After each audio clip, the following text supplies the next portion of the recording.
Hello, hello, hello, and welcome back to Satyen Read. Do. Wait for him to kick in chat. There I am. Meow, meow, meow, meow, meow, meow, meow, meow. Yes, I'm sorry. It's sorry. It entertains me so much. Meow, meow, meow, meow. I'm sorry. It's on the screen. It's on the screen. Chat. Meow, meow, meow.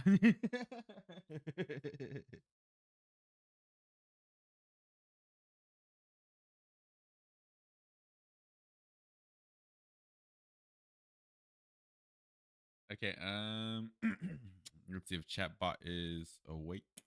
Nightbot. Chatbot. Nightbot, where are you? Do we have to log back in? We should be good to go.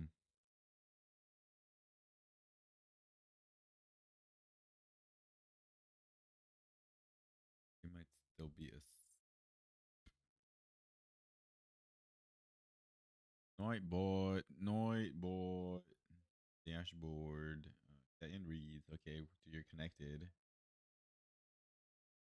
Thank you for joining us. Maybe, possibly.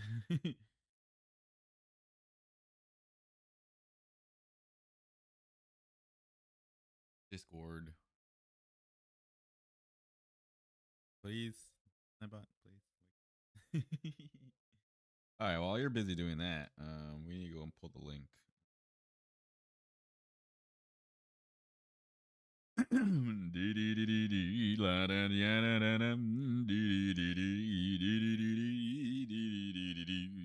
Bum bum bum bum bum bum bum bum. La da da da da da da da lum dum da da da da dum.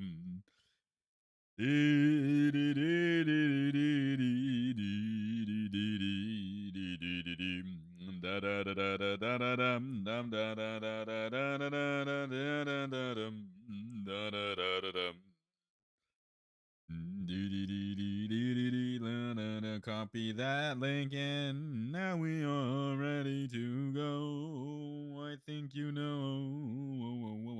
Meow, meow, meow, meow. Okay.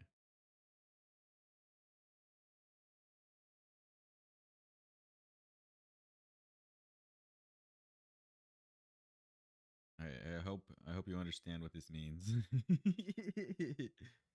Always a shot in the dark chat. Okay, it worked. It worked. I just need to post it to the Instagram. I don't like this YouTube live control panel. Hey, Nightbot, there you are. Yay! And you did both of the messages too. Interesting. Very, very interesting.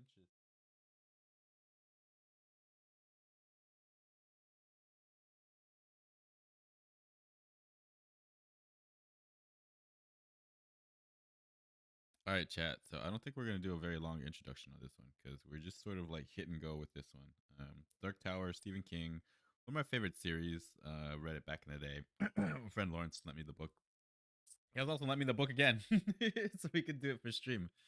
This is like a larger copy. I'm not gonna pull any of the pictures that are in this book. Out of luck, chat. At least for today, I might do it.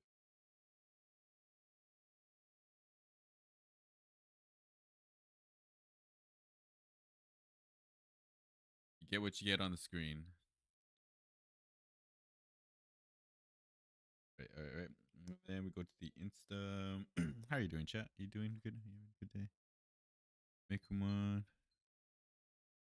You're perfectly fine. You probably need something. Yep.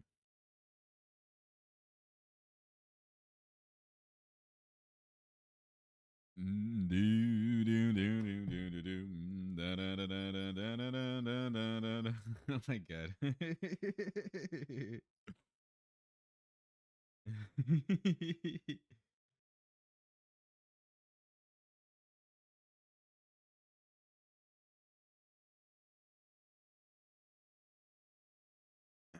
I forgot we gotta make the Insta posts. Let's not make this difficult. Okay, I'll do my best. Do my best. The good thing is, once we set it up, we can just reuse it. I suppose. I guess we could make a new one. Post? Are we doing a post or a reel? Do a post. Yeah, yeah, yeah, yeah, yeah, yeah, yeah, yeah, yeah, yeah. Yeah, that makes more sense. That makes way more sense. Unless we get more music time with a reel, in which case we're definitely doing a reel. That's the way I judge it. How much music are we able to add? All right, loading for some reason. Since the publication of the Gunslinger in an exclusive limited edition, this extraordinary novel has gained a near legendary renown. Now, finally, this Plume edition, complete with the Michael Whelm illustrations, brings the work to the authors of millions of fans. This heroic fantasy is set in a world of ominous landscape and macabre menace that is a dark mirror of our own. A spellbinding tale of good versus evil, it features one of Stephen King's most powerful creations, the Gunslinger, a haunting figure who embodies the qualities of the lone hero through the ages, from ancient myth to frontier Western legend. His pursuit of the man in black, his liaison with the sexually ravenous Alice, his friendship with a kid from the earth called Jake are part of drama that is both grippingly realistic and eerily dreamlike, an alchemy of storytelling sorcery. Complete in itself, The Gunslinger is the first novel in an epic series, The Dark Tower, that promises to be Stephen King's crowning achievement. Watch for the Plume publication of the second novel of The Dark Tower, The Drawing of the Three, in March 1989. Meow, meow, meow. What are you doing? Why? Why are you doing this to me? Um, it's been telling me that that the memory's been full. I have a freaking mini micro SD in there, but for some reason, I guess it's just modern times. They don't want you to allow you to do these things. But yeah, you can't easily transfer some applications over. Freaking micro SD for some freaking reason. What are we doing here? What are we doing here and stuff? How did we get here? Why are we here? What you want me to make a reel? Is that what you're telling me? You stupid. You stupid. You're wasting my time. You're wasting my time. I'm perfectly fine wasting my own time. God damn it. Happy Easter, by the way, tomorrow. Don't believe I will be streaming, so you're celebrating or hiding them eggs, searching for them. You have a great one. About the community, you know. Right, let's try real. You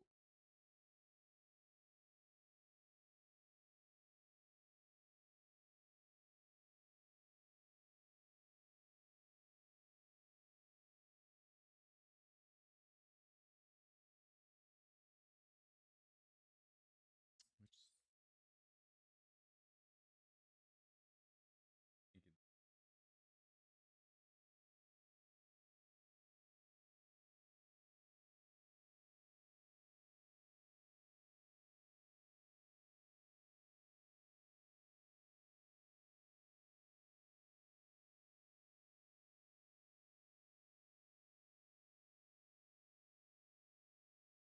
think chance that it's on.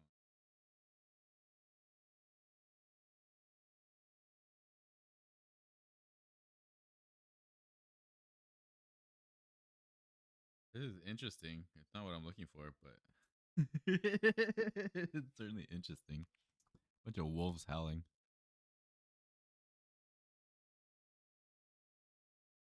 All right, we'll go with that one.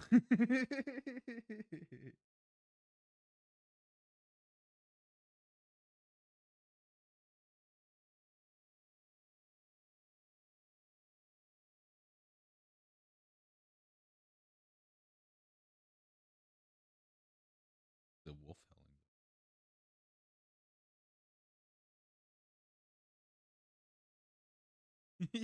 Perfect. Oh my god.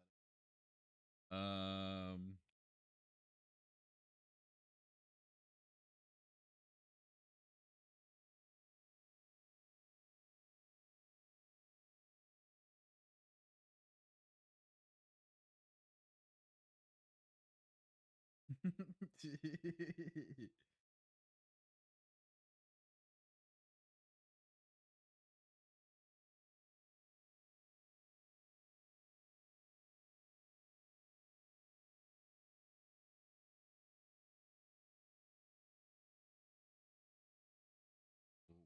god, that's gonna be so annoying. Wait, okay, perfect. No, we did right. We did the right link. I was over there thinking that I put the Twitch link. Wait, fine. Oh no, no! Why? The trash can was like right next to where I wanted to put the YouTube. I mean, you can't click this link. Like the text link. I'm so dumb. How? What do you mean? Can I not? Okay, how you do it? Guess I am stupid. Feels like a lost opportunity, though.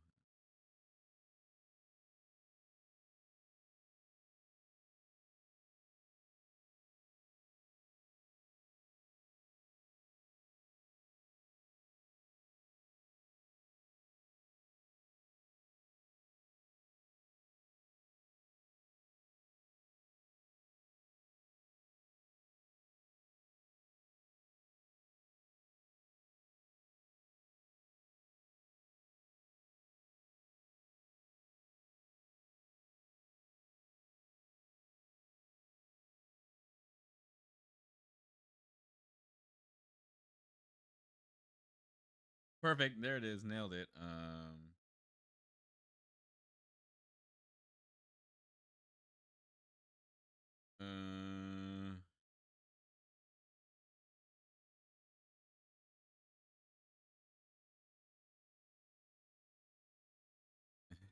we're setting up the foundations here, chat. No, we're not finishing this book today.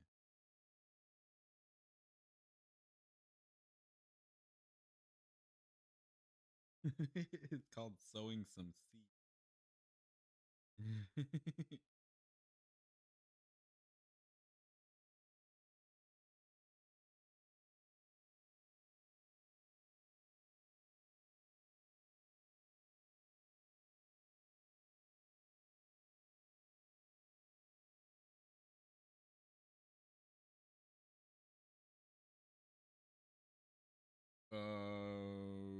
Perfectly fine, I suppose. 1, 2, 3, share, done. All right, taken care of.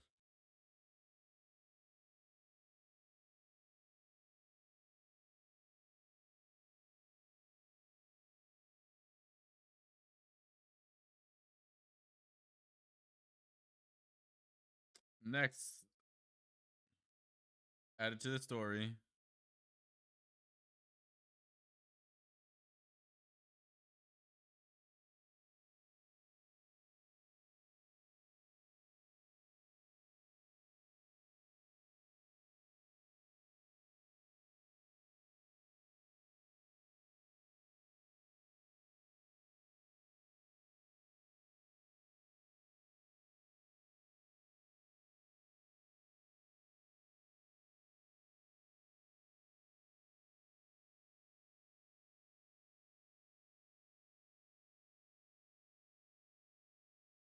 Then can add a link.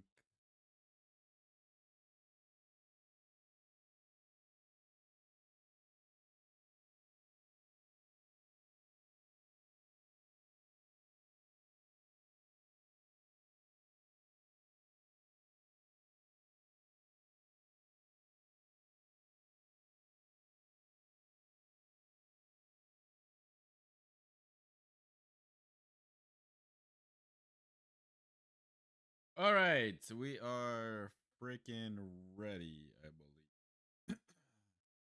Meow meow meow.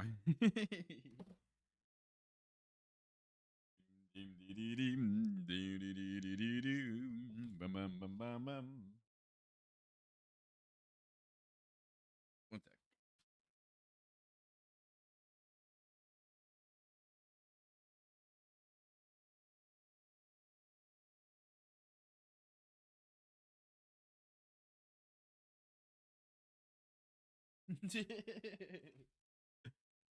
Smack my face on.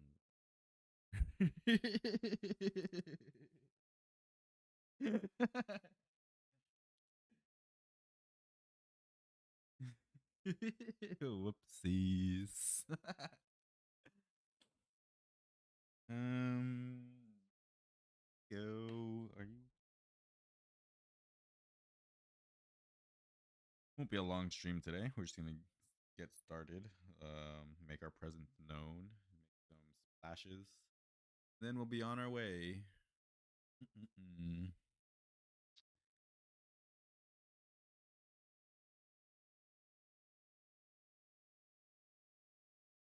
Hello, hello, hello, and welcome back to Satyen Sebastiano Reads.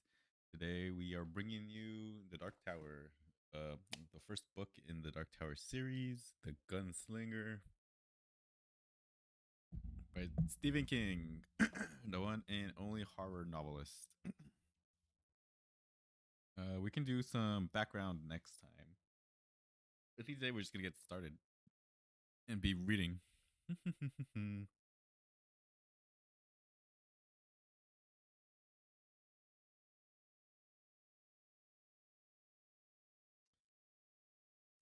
should go make some more tea. I've been sipping on. I have some right here. For you, for me, meow meow meow. I was like more than halfway done.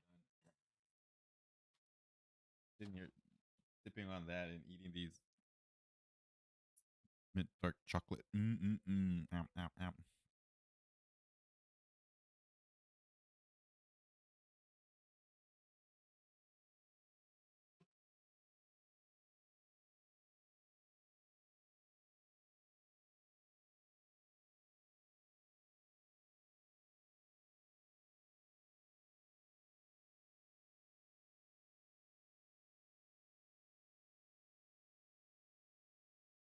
All right, enough of that. I think we're just gonna get started.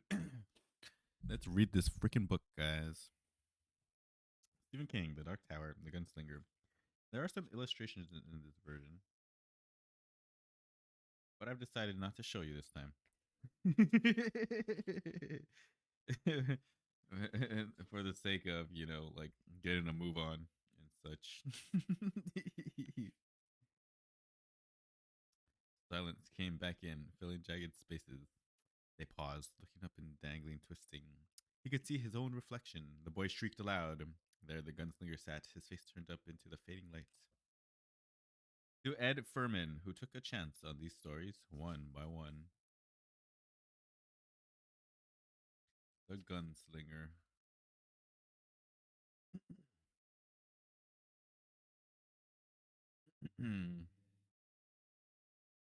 The man in black fled across the desert, and the gunslinger followed. The desert was the apotheosis of all deserts, huge, standing to the sky for what might have been parsecs in all directions. White, blinding, waterless, without features save for the faint, cloudy haze of the mountains, which sketched themselves on the horizon, and the devil grass, which brought sweet dreams, nightmares, death. An occasional tombstone sign pointed the way, for once the drifted track that cut its way through the thick crust of alkali had been a highway, and coaches had followed it. The world had moved on since then. The world had emptied. Gunslinger walked stolidly, not hurrying, not loafing. A hide water bag was slung around his middle like a bloated sausage. It was almost full. He had progressed through the kef over many years, and had reached the 5th level. At the 7th or 8th, he would not have been thirsty. He could have watched his own body dehydrate with clinical, detached attention, watering its crevices and dark inner hollows only when his logic told him it must be done. He was not 7th or 8th. He was 5th. So he was thirsty. Although he had no particular urge to drink, in a vague way, all this pleased him. It was romantic. So there are also more books in like backstory. You learn his like backstory later on in the series and stuff. But the so let's address the movie very quickly. You may have seen the Dark Tower movie, which I hated. I started watching it, did not finish it, would not care to finish it. We'll never ever go back to ever watch it ever again. Maybe you like it. I'm sorry, but I just can't. There's just way too much exposition all at once. Like this book right here, you don't know anything. You don't know anything at all that's happening at all. And then in the movie, they're just like, here, look, everything, blah blah blah blah, all at once, meow meow meow meow meow meow meow. And I just hate it. You know, like it's this. It was a build up. Book one, book two, book three. I think like maybe around like book five, you're really like learning more and more. So yeah, they needed a sci-fi movie and they did it what the Dark Tower movie is, but I hate it. I despise it. But this one's like it's an entirely own genre, like compared to like the rest of the other books too. Roland's walking. Oh, the gunslingers crossing the desert all on his own. He's been alone for a while. Below the water bag were his guns, finally weighted to his hand. The two belts crisscrossed above his crotch. The holsters were oiled too deeply even for this Philistine sun to crack. The stocks of the guns were sandalwood, yellow and finely grained. The holsters were tied down with rawhide cord, and they swung heavily against his hips. The brass casings of the cartridges looped into the gun belts, twinkled and flashed and heliographed in the sun. The leather made subtle creaking noises. The guns themselves made no noise. They had spilled blood. There was no need to make noise in the sterility of the desert. His clothes were the no color of rain or dust. His shirt was open at the throat, with a rawhide thong dangling loosely in his hand-punched eyelets. Pants were seam-stretched dungarees. He breasted a gently rising dune. I should probably put like more centered in front of me. He breasted a gently rising dune, although there was no sand here. The desert was hardpan, and even the harsh winds that blew when dark came raised only an aggravating harsh dust like scouring patter. And he saw the kicked remains of a tiny campfire on the lee side, the side which the sun would quit earliest. Small signs like this one, once more affirming the man in black's essential humanity, never failed to please him. His lips stretched in the pitied flake remains of a face. He squatted. He had burned the devil grass, of course. It was the only thing that would burn. It burned with a greasy flat light, and it burned slow. Border dwellers had told him that devils lived even in the flames. They burned it, but they would not look into the light. They said the devils hypnotized, beckoned, and would eventually draw the one who looked into the fires. And the next man foolish enough to look into the fire might see you. The burned grass was crisscrossed in the now familiar ideographed pattern, and crumbled to gray senselessness before the gunslinger's prodding hand. There was nothing in the remains but a charred scrap of bacon, which he ate thoughtfully. It had always been this way. The gunslinger had followed the man in black across the desert for 2 months now, across the endless, screamingly monotonous purgatorial wastes, and had yet to find spoor other than the hygienic, sterile ideographs of the man in black's campfires. He had not. He had not found a can, a bottle, or a water bag. The gunslinger had left 4 of those behind, like dead snake skins. Perhaps the campfires are a message, spelled out letter by letter. Take a powder, or the end it draweth nigh, or maybe even eat at Joe's. It didn't matter. He had no understanding of the ideograms, if they were ideograms. And the remains were as cold as all the others. He knew he was closer, but did not know how he knew. That didn't matter either. He stood up, brushing his hands. No other trace. The wind razor sharp had of course filed away even what scant tracks the hard pan held. He had never been able to find his quarry's droppings. Nothing, only these cold campfires along the ancient highway and the relentless rangefinder in his own head. He sat down and allowed himself a short pull from the water bag. He scanned the desert, looked up at the sun, which was now sliding down the far quadrant of the sky. He got up, removed his gloves from his belt, and began to pull devil grass for his own fire, which he laid over the ashes the man in black had left. He found the irony, like the romance of his thirst, bitterly appealing. He did not use the flint and steel until the remains of the day were only the fugitive heat in the ground beneath him, and the sardonic orange line the monochrome or western horizon. He watched the south patiently toward the mountains, not hoping or expecting to see the thin straight line of smoke from a new campfire, but merely watching because that was part of it. There was nothing. He was close, but only relatively so, not close enough to see smoke at dusk. He struck his spark to the dry, shedded grass and lay down upwind, letting the dream smoke blow out towards the waste. The wind, except for the occasional gyrating dust devils, was constant. Above the stars were unwinking, also constant. Suns and worlds by the millions, dizzying constellations, cold fire in every primary hue. As he watched, the sky washed from violet to ebony. A meteor etched a brief spectacular arc and winked out. The fire threw strange shadows as the devil grass burned its slow way down into new patterns, not ideograms, but a straightforward crisscross vaguely frightening in its own known nonsense assurity. He had laid his fuel in a pattern that was not artful, but only workable. It spoke of blacks and whites. It spoke of a man who might straighten bad pictures in strange hotel rooms. The fire burned steady, slow flame, and phantoms danced in its incandescent core. The gunslinger did not see, he slept. The two patterns, art and craft, were welded together. The wind moaned. Every now and then, a perverse downdraft would make the smoke whirl and eddy toward him, and sporadic whiffs of the smoke touched him. They built dreams in the same way that a small irritant may build a pearl in an oyster. Occasionally, the gunslinger moaned with the wind. The stars were as indifferent to this as they were to the wars, crucifixions, resurrections. This also would have pleased him. Chapter 2. He had come down off the last of the foothills leading the donkey, whose eyes were already dead and bulging with heat.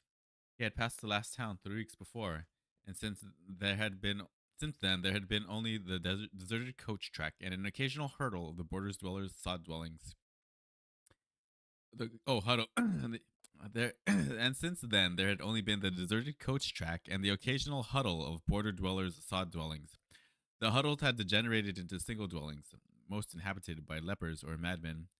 So he's way out there in the boonies. There's nobody except the occasional. What would they be called? They would be like a case system. The untouchables, the undesirables, lepers, madmen, hermits. He found the madmen better company. Once he had one had given him a stainless steel silver compass and bade him give it to Jesus.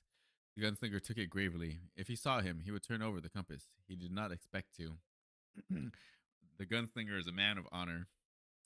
5 days had passed since the last hut, and he had begun to suspect there would be no more when he topped the last eroded hill and saw the familiar low-backed sod roof. The dweller, a surprisingly young man with a wild shock of strawberry hair that reached almost to his waist, was weeding a scrawny stand of corn with zealous abandon. Zealous abandon, I'm sorry. The mule let out a wheezing grunt, and the dweller looked up, glaring blue eyes coming target center on the gunslinger in a moment. He raised both hands in a curt salute and then bent to the corn again, humping to the row next to his hut with back bent, tossing devil grass and an occasional stunted corn plant over his shoulder. His hair flopped and flew in the wind that now came directly from the desert, with nothing to break it. The gunslinger came down the hill slowly, leading the donkey on which his waterskin sloshed. He paused by the edge of the lifeless-looking corn patch and drew a drink from one of his skins to start the saliva, and spat into the arid soil. Life for your crop. Life for your own, the dweller answered and stood up. His back popped audibly. He surveyed the gunslinger without fear. The little of his face visible between beard and hair seemed unmarked by the rot, and his eyes, while a bit wild, seemed sane. I don't have anything but corn and beans, he said. Corn's free, but you'll have to kick something in.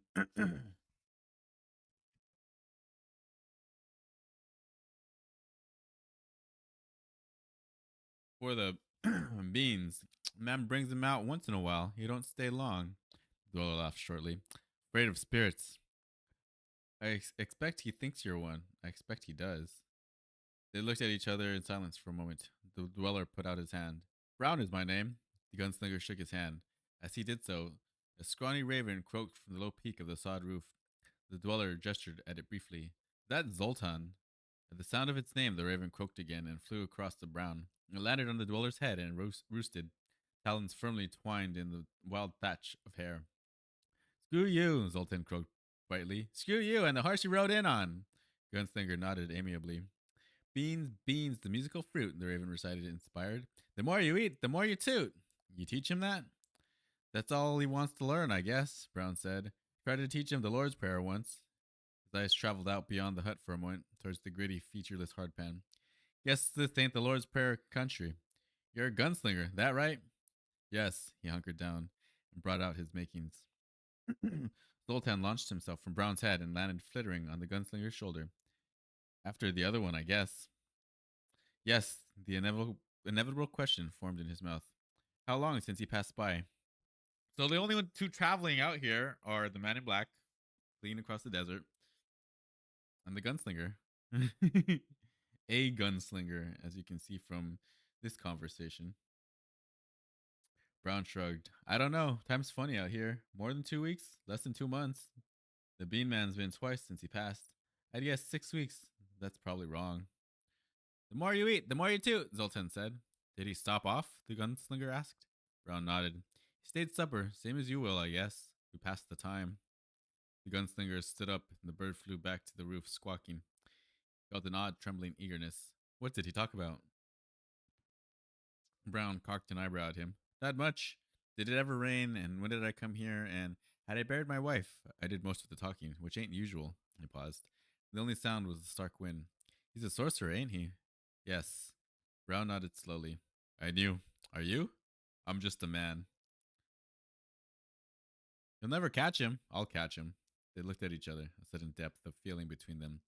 The dweller upon his dust puffed dry ground, the gunslinger on the hard pan that shelved down to the desert. He reached for his flint. Here, Brown produced a sulphur headed match and struck it with a grim nail. Gunslinger pushed the tip of his smoke into the flame and drew. Thanks. You'll want to fill your skins, the dweller said, turning away. Spring's under the eaves in the back. I'll start dinner. The gunslinger stepped gingerly over the rows of corn and went around back. The spring was at the bottom of a hand dug well, lined with stones to keep the powdery earth from caving. As he descended the rickety ladder, the gunslinger reflected that the stones must represent 2 years' work easily. Hauling, dragging, laying. The water was clear but slow moving, and filling the skins was a long chore.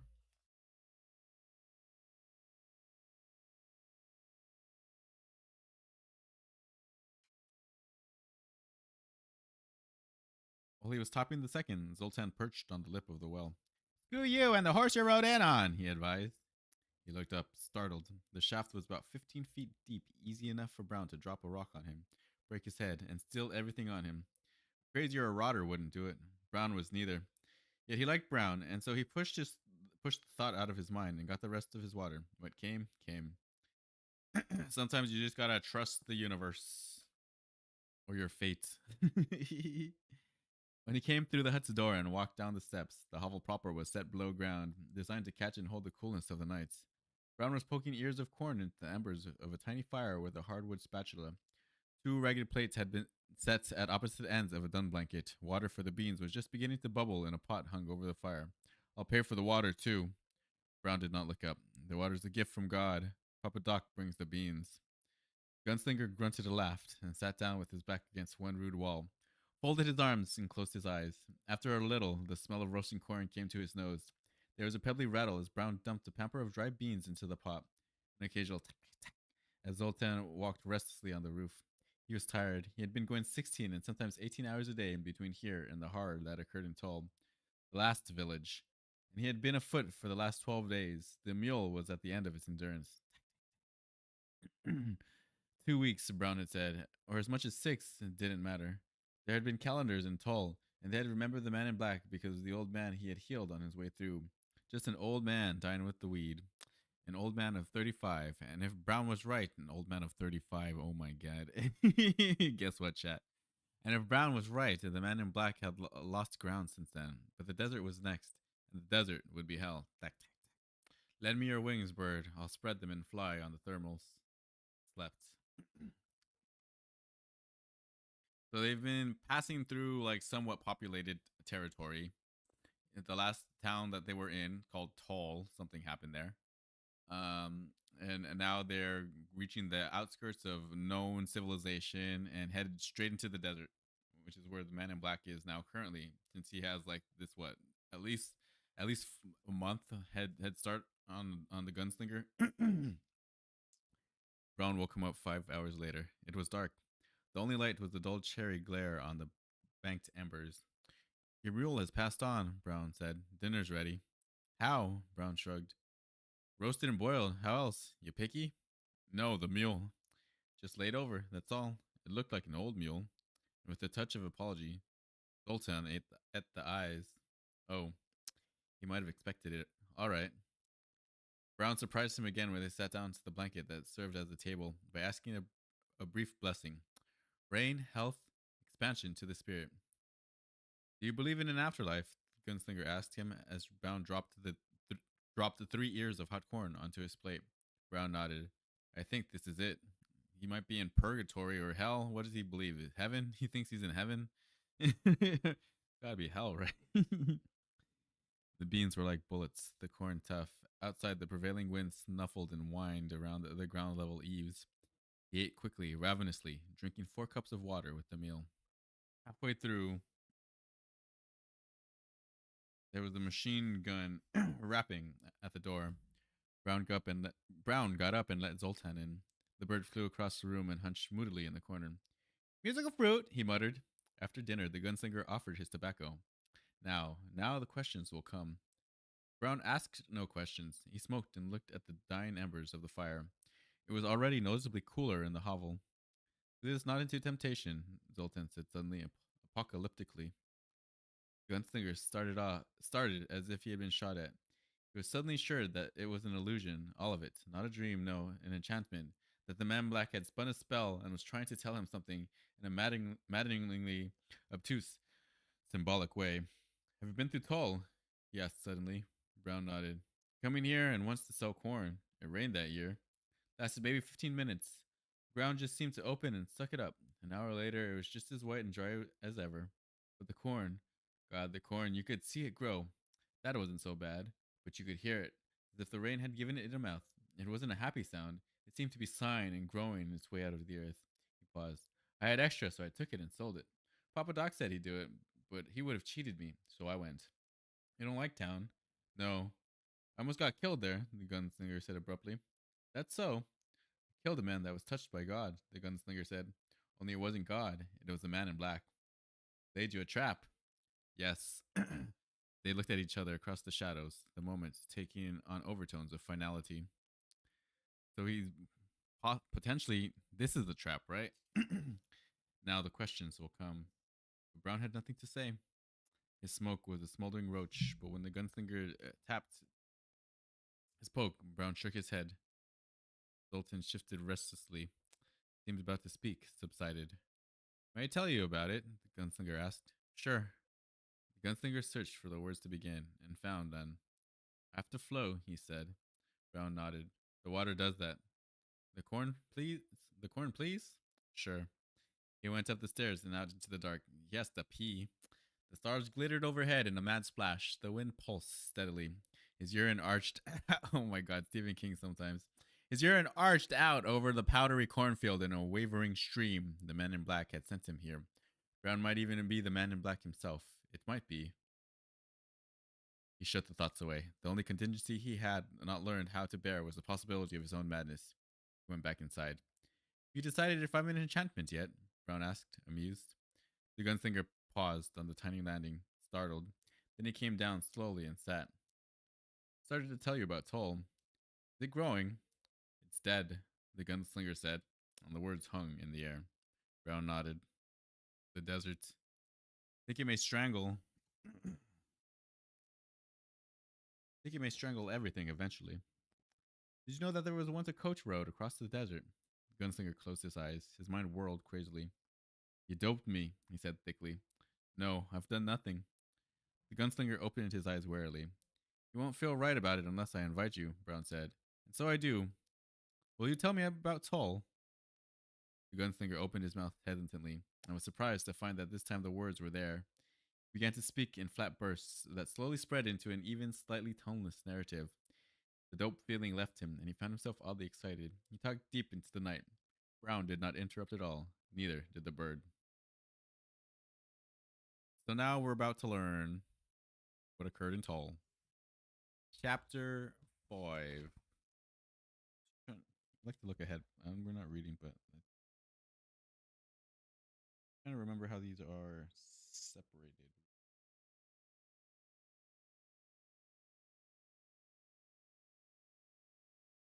The way state. Okay, yeah, that's right. Gunslinger, then the way station, and what he found there: the oracle in the mountains, the slow mutants, the gunslinger.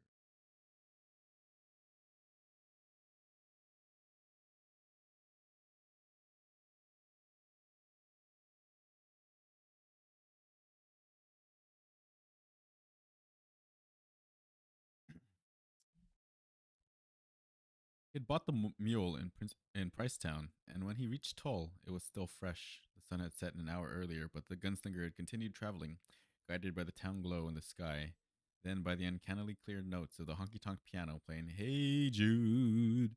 Dee dee dee dee. Da da da da da da da da da da da da da da da da da dee dee dee da da da da dee dee dee dee. The road widened as it took on tributaries. The forest had been gone long now, replaced by the monotonous flat country, and the desolate field gone to timothy and low shrubs, shacks, eerie, deserted estates, and guarded by brooding, shadowed mansions where demons undeniably walked. Leering empty shanties where the people had either moved on or had been moved along, an occasional dweller's hovel given away by a single flickering point of light in the dark, where I saw the inbred clans toiling silently in the fields by day. Corn was the main crop, but there were beans and also some peas. An occasional scrawny cow stared at him lumpishly from between peeled alder poles. Coaches had passed him 4 times, twice coming and twice going, nearly empty as they came up on him from behind and bypassed him and his mule, fuller as they headed back towards the forests of the north. It was ugly country. It had showered twice since he had left Pricetown, grudgingly both times. Even the Timothy looked yellow and dispirited. Ugly country. He had seen no sign of the man in black. Perhaps he had taken a coach. The road made a bend, and beyond it, the gunslinger clucked the mule to a stop and looked down at Toll. It was at the floor of a circular bowl-shaped hollow and a shoddy jewel in a cheap setting. There were a number of lights, most of them clustered around the area of music. There looked to be 4 streets, 3 running at right angles to the coach road, which was the main avenue of the town. Perhaps there would be a restaurant. He doubted it, but perhaps. He clucked at the mule. More houses sporadically lined the road now, most of them still deserted. He passed a tiny graveyard with moldy, leaning wooden slabs overgrown and choked by the rank devil grass. Perhaps 500 feet further on, he passed a chewed sign which said, Toll. Tull. Chat. The paint was flaked almost to the point of illegibility. There was another further on, but the gunslinger was not able to read that one at all. A fool's chorus of half-stoned voices was raising in the final protracted lyric of Hey Jude. Na na na na na na na na na na na Hey Jude. As he entered the town proper, it was a dead sound like the wind in the hollow of a rotted tree. Only the prosaic thump and a pound of honky-tonky piano saved him from seriously wondering if the man in black might not have raised ghosts to inhabit a deserted town. He smiled a little at the thoughts. Speaking too soon, right? There were a few people on the streets, not many, but a few. 3 ladies wearing black slacks and identical midi blouses passed on the opposite boardwalk, not looking at him with pointed curiosity. Their faces seemed to swim above their all but invisible bodies like huge, pallid baseballs with eyes. A solemn old man with a straw hat perched firmly on top of his head watched him from the steps of a boarded up grocery store. Scrawny Taylor with a late customer paused to watch him by. He held up the lamp in his window for a better look. The gunslinger nodded. Neither the tailor nor his customer nodded back. He could feel their eyes resting heavily against the low-slung holsters that lay against his hip. A young boy, perhaps 13, and his girl crossed the street a block up, pausing imperceptibly. Their footfalls raised little hanging clouds of dust. A few of the street-side lamps worked, but their glass sides were cloudy with congealed oil. Most had been crashed out. There was a livery, probably depending on the coach line for its survival. 3 boys were crouched silently around a marble ring drawn in the dust to one side of the barn's gaping maw, smoking cornshuck cigarettes. They made long shadows in the yard. The gunslinger let his mule past them and looked into the dim depths of the barn. One lamp glowed sunkenly, and the shadow jumped and flickered as the gangling and a shadow jumped and flickered as a gangling old man in bib overalls forked loose Timothy Hay into the hayloft with huge grunting swipes of his fork. Hey, the gunslinger called. The fork faltered, and the holster looked around The fork faltered, and the holster looked around waspishly. Hey yourself, I got a mule here. Good for you. Gunslinger flicked a heavy, unevenly milled gold piece into the semi-dark. It rang on the old, chaff-drifted boards and glittered. The holster came forward, bent, picked it up, squinted at the gunslinger. His His eyes dropped to the gun belts and he nodded sourly. So he just did not want to be dealing with this like at all. Fortunately, he had coin. How long you want to put him up? A night, maybe two, maybe longer. I ain't got no change for gold. I'm not asking for any. Blood money, the holster muttered. What? Nothing. The holster caught the mule's bridle and led him inside. Rub him down, the gunslinger called. The old man did not turn. The gunslinger walked out to the boys crouched around the marble ring. They had watched the entire exchange with contemptuous interest. How they hangin'? The gunslinger asked conversationally. No answer. You dudes live in town? No answer. One of the boys removed a crazily tilted twist of corn shuck from his mouth, grasped a green cat's eye marble, and squirted into the dirt circle. It struck a croaker and knocked it outside. He picked up the cat's eye and prepared to shoot again. There's a restaurant in this town? The gunslinger asked. One of them looked up, the youngest. There was a huge cold sore at the corner of his mouth, but his eyes were still ingenuous. He looked at the gunslinger with a hooded, brimming wonder that was touching and frightening.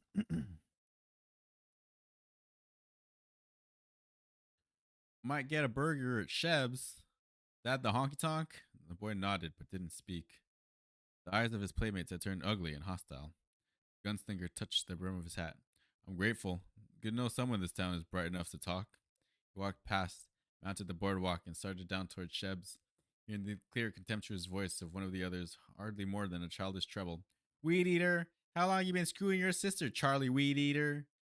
There were three flaring kerosene lamps in front of Sheb's, one to each side and one nailed above the drunk hung batwing doors. The chorus of Hey Jude had petered out, and the piano was plinking some other old ballad. Voices murmured like broken threads. The gunslinger paused outside for a moment, looking in. Sawdust floor, spittoons by the tipsy-legged tables, a plank bar on the sawhorse, a gummy mirror behind it, reflecting the piano player, who wore an inevitable piano stool slouch. The front of the piano had been removed so you could watch the wooden keys walk up and down as the contraption was played. The bartender was a straw-haired woman wearing a dirty blue dress. One strap was held with a safety pin. There were perhaps 6 townies in the back of the room, juicing and playing Watch Me apathetically. Another half dozen were grouped loosely about the piano, 4 or 5 at the bar, and an old man with wild gray hair collapsed at the table by the doors. The gunslinger went in. Head swiveled to look at him and his guns. There was a moment of near silence, except for the oblivious piano player, who continued to tinkle. Then the woman mopped at the bar, and things shifted back. Watch me, one of the players in the corner said, and matched 3 hearts with 4 spades, empty in his hand. The one with the heart swore, handed over his bet, and the next was dealt. The gunslinger approached the bar. You got hamburger? He asked. Sure. She looked him in the eye, and she might have been pretty when she started out, but now her face was lumpy, and there was a livid scar corkscrewed across her forehead. She had powdered it heavily, but it called attention rather than camouflaging. It's dear, though. Figured. Give me 3 burgers and a beer. Again, that subtle shift in tone. 3 hamburgers, mouths watered and tongues like that saliva with slow lust. 3 hamburgers. That would go you $5 with the beer. Gunslinger put a gold piece on the bar. Eyes followed it. There was a sullenly smoldering charcoal brazier behind the bar and to the left of the mirror. The woman disappeared into a small room behind it and returned with meat on a paper. She scrimped out 3 patties and put them on the fire. The smell that arose was maddening. The gunslinger stood with stolid indifference, only peripherally aware of the faltering piano, the slowing of the card game, the sidelong glances of the barflies. The man was halfway up behind him when the gunslinger saw him in the mirror. The man was almost completely bald, and his hand was wrapped around the haft of a gigantic hunting knife that was looped into his belt like a holster. Go sit down, the gunslinger said quietly. The man stopped, his upper lip lifted unconsciously, like a dog's, and there was a moment of silence. Then he went back to his table. You don't mess with a gunslinger, chat. And the atmosphere shifted back again. His beer came in a cracked glass schooner. I ain't got change for gold, the woman said truculently. Truculently? Don't expect any. She nodded angrily, as if this show of wealth, even at her benefit, incensed her. But she took his gold, and a moment later the hamburgers came on a cloudy plate, still red around the edges. Do you have salt? She gave it to him from underneath the bar. Bread? No. He knew she was lying, but he didn't push it. The bald man was staring at him with cyanose eyes, his hands clenching and unclenching on the splintered and gouged surface of his table. His nostrils flared with pulsating regularity. He's so hungry, he wants that deer meat so bad. Gunslinger began to eat steadily, almost blandly, chopping the meat apart and forking it into his mouth, trying not to think of what might have been added to cut the beef. He was almost through, ready to call for another beer and roll a smoke, when the hand fell on his shoulder. He suddenly became aware that the room had gone silent again, and he sensed a thick tension in the air. He turned around and into the face of a man who had been asleep. Stared into the face of the man who had been asleep by the door when he entered. It was a terrible face. The odor of the devil grass was a rank miasma.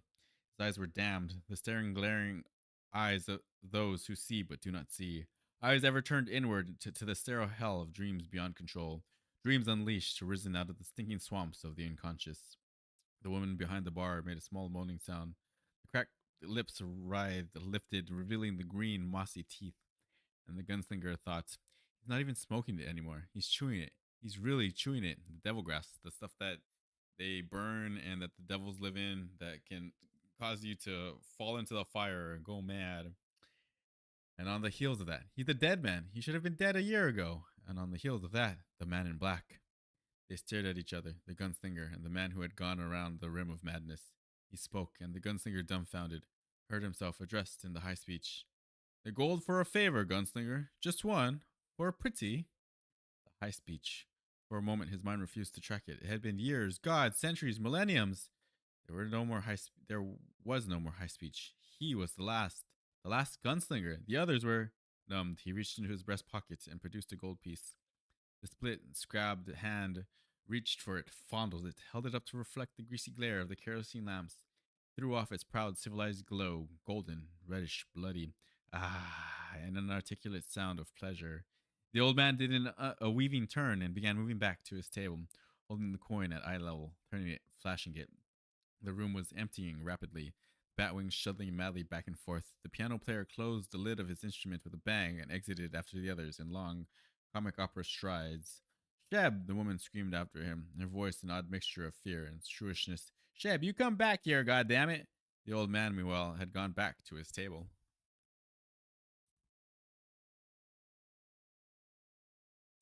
He spun the gold piece on the gouged wood, and the dead alive eyes followed it with empty fascination. He spun it a second time, a third, and his eyelids drooped. The fourth time, and his head settled to the wood before the coin stopped. There, she said softly, fiercely. You've driven out my trade. Are you satisfied? They'll be back, the gunslinger said. Not tonight, they won't. Who is he? He gestured at the weed eater. Go! She completed the command by describing an impossible act of masturbation. I have to know, the gunslinger said patiently. He talked to you funny, she said. Nort never talked like that in his life. I'm looking for a man. You would know him. She stared at him, at the anger dying. It was replaced with speculation, then with a high, wet gleam that he had seen before. The rickety building ticked thoughtfully to itself. A dog barked brayingly far away. The gunslinger waited. She saw his knowledge, and the gleam was replaced by hopelessness, by a dumb need that had no mouth. You know my price, she said. He looked at her steadily. The scar would not show in the dark. Her body was lean enough so the desert and grit and grind hadn't been able to sag everything. And she'd once been pretty, maybe even beautiful. Not that it mattered. It would not have mattered if the grave beetles had nested in the arid blackness of her womb. It had all been written. Her hands came up to her face, and there was still some juice left in her, enough to weep. Don't look. You don't have to look at me so mean. Sorry, the gunslinger said. I didn't mean to be mean. None of you mean it, she cried at him. Put out the lights. She wept, hands at her face. She was glad she had her hands at her face, not because of the scar, but because it gave her back her maidenhood, if not head. The pin that held the scrap of her dress glittered in the greasy light. Put out the lights and lock up. Will he steal anything? No, she whispered. Then put out the lights. She would not remove her hands until she was behind him, and she doused the lamps one by one, turning down the wicks and then breathing the flames into extinction. Then she took his hand in the dark, and it was warm. She led him upstairs. There was no light to hide their act. Chapter 6. He made cigarettes in the dark, then lit them and passed one to her. The room held her scent, fresh lilac, pathetic. The smell of the desert had overlaid it, crippled it. It was like the smell of the sea. He realized he was afraid of the desert ahead. Name is Nort, she said. No harshness had been worn out of her voice. Just Nort. He died. The gunslinger waited. He was touched by God. The gunslinger said, I've never seen him. He was here ever since I can remember. Nort, I mean, not God. She laughed, jaggedly into the dark.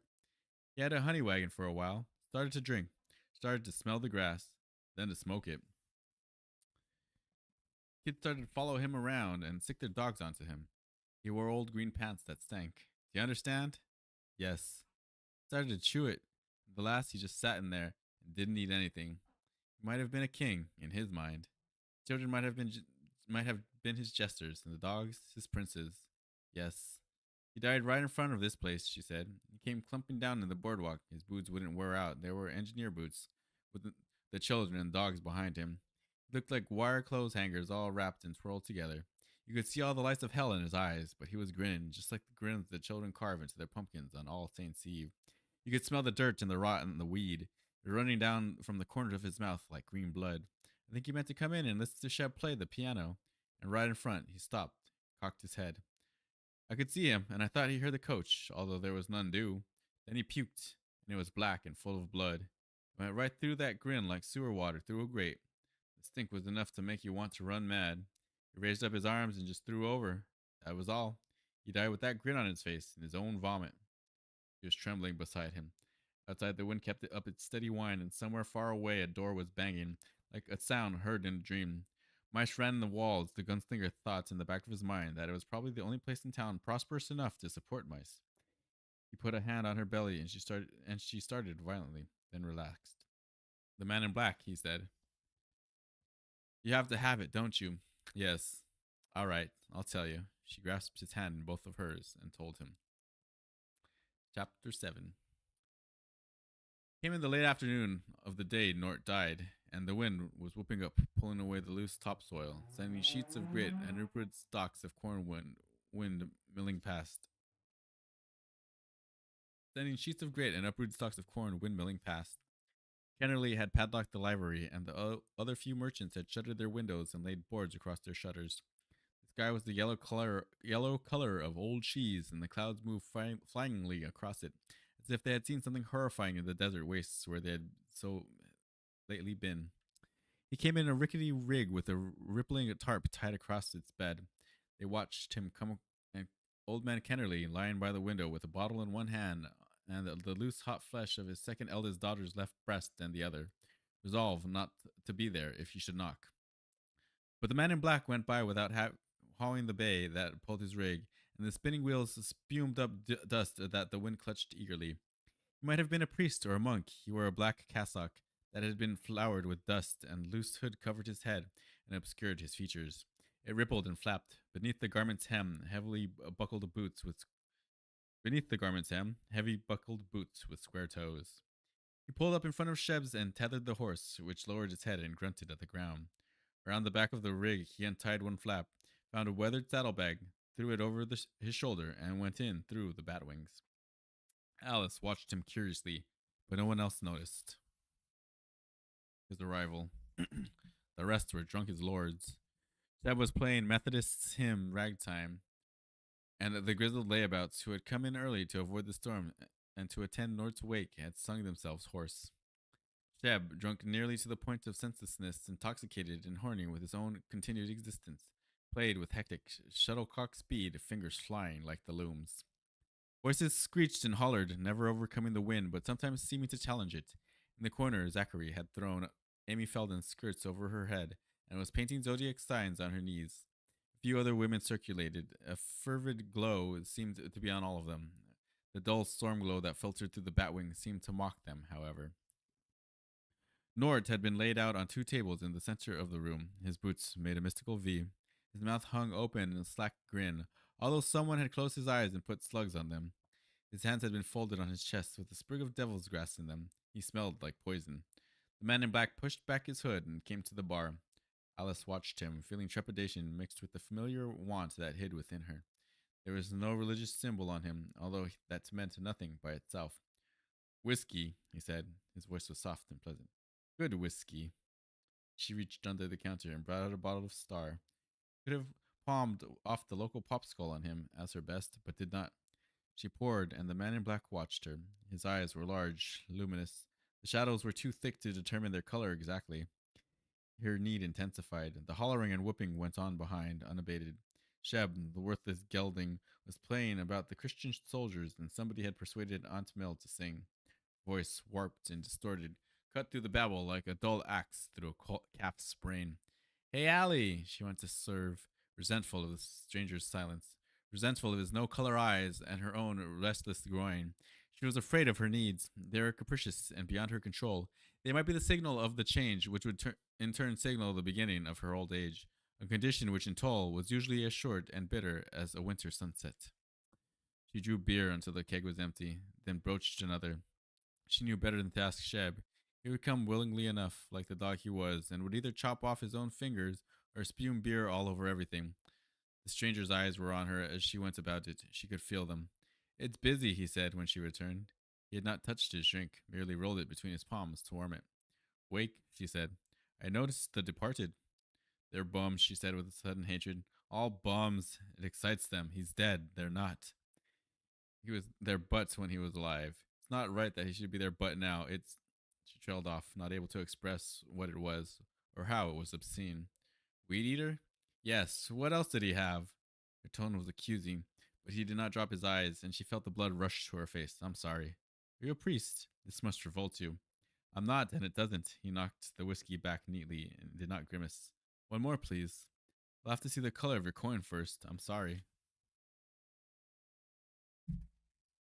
No need to be. He put a rough silver coin on the counter, thick on one edge, thin on the other, and she said, as she would say later, "I don't have change for this." He took his head, dismissing it, and watched absently he shook his head, dismissing it, and watched absently as he poured again. Are you only passing through? She asked. He did not reply for a long time, and she was about to repeat when he shook his head impatiently. Don't talk trivialities. You're here with death. She recoiled, hurt and amazed. Her first thought being that he had lied about his holiness to test her. He cared for him, he said flatly. Isn't that true? Who, Nort? She laughed, affecting annoyance to cover her confusion. I think you better. You're soft-hearted and a little afraid, he went on. And he was on the weed, looking out hell's back door, and there he is. And they've even slammed the door now, and you don't think they'll open it until it's time for you to walk through, isn't it so? What are you, drunk? Mr. Norton, he dead, the man in black intoned sardonically. Dead as anybody, dead as you or anybody. Get out of my place. She felt the trembling loathing spring up in her, but the warmth still radiating from her belly. It's all right, he said softly. It's all right. Wait, just wait. The eyes were blue. She felt suddenly easy in her mind, as if she had taken a drug. See? He asked her. Do you see? She nodded dumbly, and he laughed aloud. Fine, strong, untainted laugh that swung heads around. He whirled and faced them, suddenly made the center of attention by some unknown alchemy. Aunt Mill faltered and subsided, leaving a cracked high note bleeding in the air. Sheb struck a discord and halted. They looked at the stranger uneasily. Sand rattled against the sides of the building. The silence held, spun itself out. Her breath had clogged in her throat, and she looked down and saw both hands pressed to her belly beneath the bar. They all looked at him, and he looked at them. Then the laugh burst forth again, strong, rich, beyond denial, but there was no urge to laugh along with him. I'll show you a wonder, he cried at them, but they only watched him, like obedient children taking to see a magician in whom they have grown too old to believe. The man in black sprang forward, and Aunt Mill drew away from him. He grinned fiercely and slapped her broad belly. A short, unwitting cackle was forced out of her, and the man in black threw back his head. It's better, isn't it? Aunt Mill cackled again, suddenly broke into sobs, and fled blindly through the doors. The others watched her go silently. The storm was beginning. Shadows followed each other, rising and falling on the white cyclorama of the sky. A man near the piano with a forgotten beer in one hand made a groaning, grinning sound. The man in black stood over Nort, grinning down at him. The wind howled and shrieked and thrummed. Something large struck the side of the building and bounced away. One of the men at the bar tore himself free and excited in looping grotesque. One of the men at the bar tore himself free and exited in looping grotesque strides. Thunder racketed in a sudden dry volleys. All right, the man in black grinned. All right, let's get down to it. He began to spit into Nort's face, aiming carefully. The spittle gleamed on his forehead and purled down the shaven beak of his nose.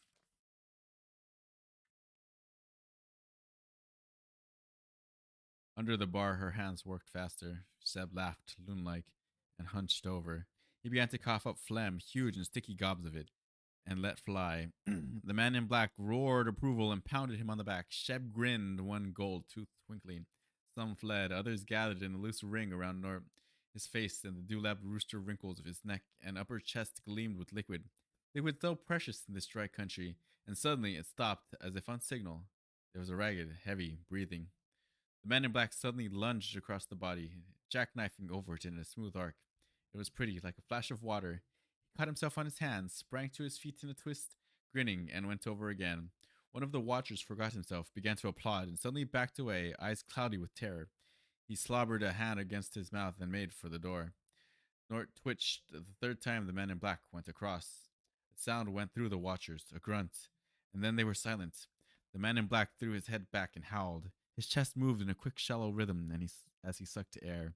He began to go back and forth at a faster clip, pouring over Nort's body like water poured from one glass to another. The only sound in the room was the tearing rasp of his respiration and the rising pulse of the storm. Nort drew up a deep, dry breath. His hands rattled and pounded aimlessly on the table. Jeb screeched and exited. One of the women followed him. The man in black went across once more, twice, thrice. The whole body was vibrating now, trembling and rapping and twitching. The smell of rot and excrement and decay billowed up in choking waves. His eyes opened. Alice felt her feet propelling her backwards. She struck the mirror, making it shiver, and blind panic took over. She bolted like a steer. I've given it to you, the man in black called after her, panting. Now you can sleep easy. Even that isn't irreversible, although it's so goddamn funny. And he began to laugh again. The sound faded as she raced up the stairs, not stopping until the door to the 3 rooms above the bar was bolted. She began to giggle then, rocking back and forth on her haunches by the door. The sound rose to a keening wail that mixed with the wind. Downstairs, Nort wandered absently out into the storm to pull some weed. The man in black, now the only patron of the bar, watched him go, still grinning.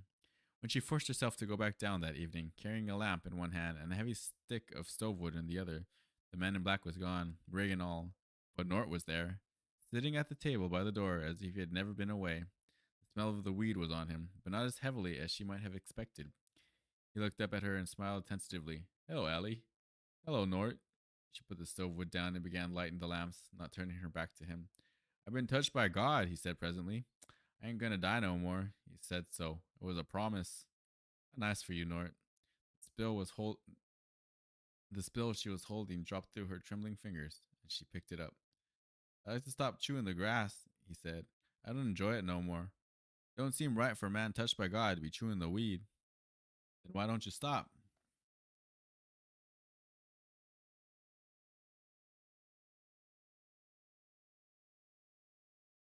Her exasperation startled her into looking at him as a man again, rather than an infernal miracle. What she saw was a rather sad looking specimen, only half stone, looking hangdog and ashamed. She could not be frightened by him any more. I shake, he said, and I want it. I can't stop, Allie. He was always so good to me. He began to weep. Can't even stop peeing myself. He walked to the table and hesitated there, uncertain. Could have made me not want it, he said through the tears. He could have done that if he could have made me be alive. I ain't complaining. I don't want to complain. He stared around hauntedly and whispered, he might strike me dead if I did. Maybe it's a joke. He seemed to have quite a sense of humor. Nort took his poke from where it dangled inside his shirt and brought out a handful of grass. Unthinkingly, she knocked it away and then drew her hand back, horrified. Can't help it, Allie. I can't. He made a crippled dive for the poke. She could have stopped him, but she made no effort. She went back to lighting the lamps, tired although evening had barely begun. But nobody came in that night except old man Kennerly, who had missed everything. He did not seem particularly surprised to see Nort. He ordered beer, asked where Sheb was, and pawed her. The next day, things were almost normal, although none of the children followed Nort. The day after that, the cat calls resumed. Life had gotten back to in its own sweet keel. The uprooted corn was gathered together by the children, and a week after Nort's resurrection, they burned it in the middle of the street. The fire was momentarily bright, and most of the barflies stepped or staggered out to watch. They looked primitive. Their faces seemed to float between the flames and the ice chipped brilliance of the sky. Allie watched them and felt a pang of fleeting despair for the sad times of the world. Things had stretched apart. There was no glue at the center of things anymore. She had never seen the ocean, never would. If I had guts, she murmured. If I had guts, guts, guts. Nort raised his head at the sound of her voice and smiled emptily at her from hell. She had no guts, only a bar and a scar. Fire burned down rapidly, and her customers came back in. She began to dose herself with the star whiskey. By midnight, she was blackly drunk. Chapter 8. She ceased her narrative, and when he made no immediate comment, she thought at first that the story had put him to sleep. She had begun to drowse herself when he asked, "That's all?" "Yes, that's all. It's very late." Um, he was rolling another cigarette. "Don't go getting your tobacco dandruffed in my bed," she told him more sharply than she had intended. "No." Silence again. The tip of his cigarette winked off and on. "You'll be leaving in the morning," she said dully. "I should. I think he's left a trap for me here." "Don't go," she said. "We'll see." He turned on his side away from her, but she was comforted. He would stay. She drowsed.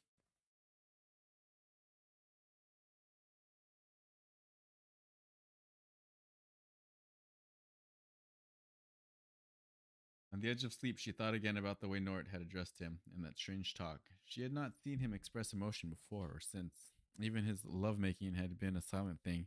Only at the last had his breathing roughened and then stopped for a minute. He was like something out of a fairy tale or a myth, the last of his breed in a world that was writing the last page of its book.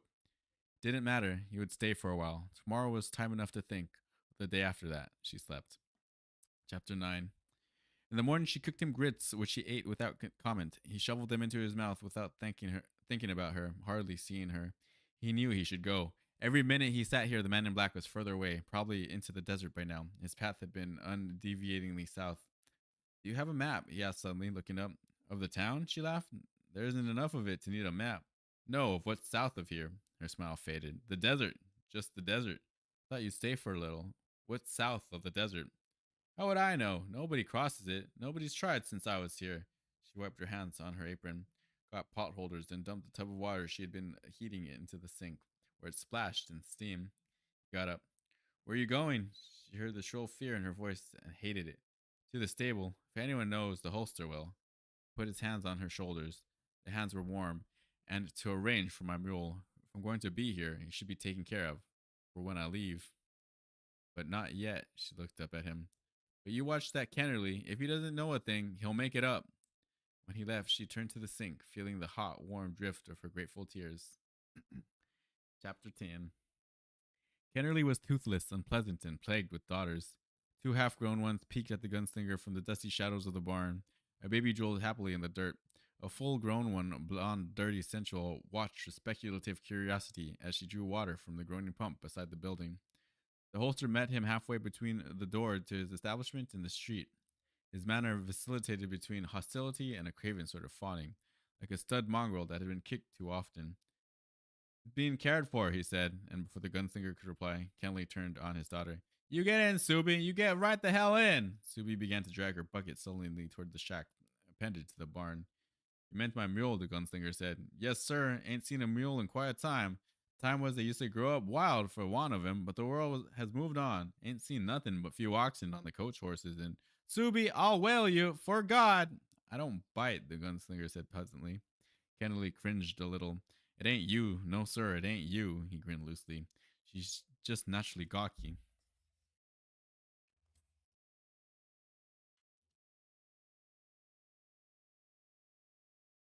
"Got a devil. She's wild." His eyes darkened. "Coming to the last times, mister. You know how they says in the book, children won't obey their parents and a plague will be visited on the multitudes." The gunslinger nodded, then pointed south. "What's out there?" Kennerly grinned again, showing gums and a few sociable yellow teeth.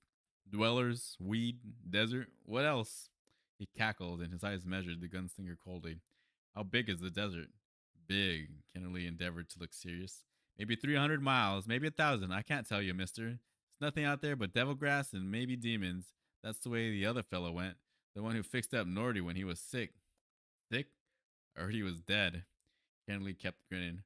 Well, maybe, but we're grown up men, ain't we?" "But you believe in demons?" Kennerly looked affronted. "That's a lot different." The gunslinger took off his hat and wiped his forehead. The sun was hot and beating steadily. Kennerly seemed not to notice. In the thin shadow by the library, the baby girl was gravely smearing dirt on her face. You don't know what's after the desert? Kennerly shrugged. Some might. Coach ran through part of it 50 years ago. My pap said so. He used to say 'twas mountains. Others say an ocean.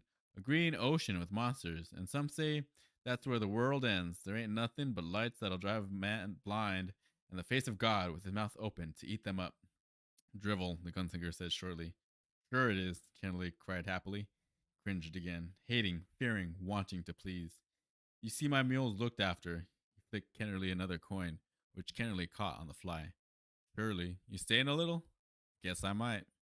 That alley is pretty nice when she wants to be, ain't she? Should say something? The gunslinger asked remotely. Sudden terror dawned in Kennerly's eyes like twin moons coming over the horizon. No, sir, not a word. And I'm sorry if I did. Caught sight of Subi leaning out of the window and whirled on her. I'll whale you now, you little slut face. For God, I'll. The gunslinger walked away, where Kennerly had turned to watch him, aware of the fact that he could whirl and catch the holster with some true and untinctured emotion distilled on his face. He let it slip. It was hot. The only sure thing about the desert was its size, and it wasn't all played out in this town. Not yet. Still things that he has to do here, I suppose. And then we get back to his trek towards the desert and eventually across it, right? Chapter 11. They were in bed when Sheb kicked the door open and came in with a knife. It had been 4 days and they'd gone by in a blinking haze. He ate, he slept, he made sex with Allie. He found that she played the fiddle and he made her play it for him. She sat by the window in the milky light of daybreak, only a profile, and played something haltingly that might have been good if she had been trained. He felt a growing, but strangely absent-minded, affection for her, and thought that this might be the trap the men in black had left behind. He read dry and tattered black issues of magazines with faded pictures. He thought very little about everything. He didn't hear the little piano player come up.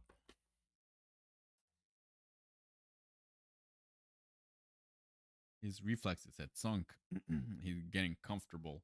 That didn't seem to matter either, although it would have frightened him badly in another time and place. Allie was naked, the sheets below her breasts, and they were preparing to make love. Please, she was saying, like before, I want that, I want. The door crashed open, and the piano player made his ridiculous knock-kneed run for the sun. Ali did not scream, although Sheb had an 8-inch carving knife in his hand. Sheb was making a noise, an inarticulable blabbering. It sounded like a man drowned in a bucket of mud. Spittle flew. He brought the knife down with both hands, and the gunslinger caught his wrists and turned them. The knife went flying. Sheb made a high screeching noise like a rusty screen door. His hands fluttered in marionette movements, both wrists broken. The wind gritted against the window. Allie's glass on the wall, faintly clouded and distorted, reflected the room. She was mine, he wept. She was mine first, mine. Allie looked at him again and got out of bed. She put on a wrapper, and the gunslinger felt a moment of empathy for a man who must be seeing himself coming out on the far end of what he had once had. He was just a little man and gelded. It was for you, Sheb sobbed. It was only for you, Allie. It was you first, and it was all for you. Oh God, dear God. The words dissolved into a paroxysm of unintelligibilities. Finally, to tears, he rocked back and forth, holding his broken wrists to his belly. Shh, let me see. She knelt beside him, broken. Sheb, you asked. Didn't you know you were never strong? She helped him to his feet. He tried to hold his hands to his face, but they would not obey, and he wept nakedly. Come on over to the table and let me see what I can do. She led him to the table and set his wrists with slats of kindling from the firebox. Kept, he wept weakly and without volition and left without looking back. She came back to the bed. Where were we? No, he said. She said patiently. You knew about that. There's nothing to be done. What else is there? She touched his shoulder. Except I'm glad you were so strong. Not now, he said thickly. I can make you strong. No, he said. You can't do that. Chapter 12. The next night, the bar was closed. It was whatever passed for the Sabbath in Tull. The gunslinger went to the tiny leaning church by the graveyard while Allie washed tables with strong disinfectant and rinsed kerosene lamp chimneys in soapy water.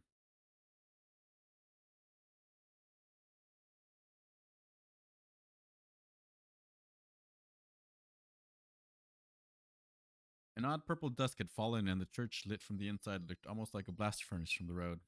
I don't go, Ali had said shortly. The woman who preaches has poisoned religion.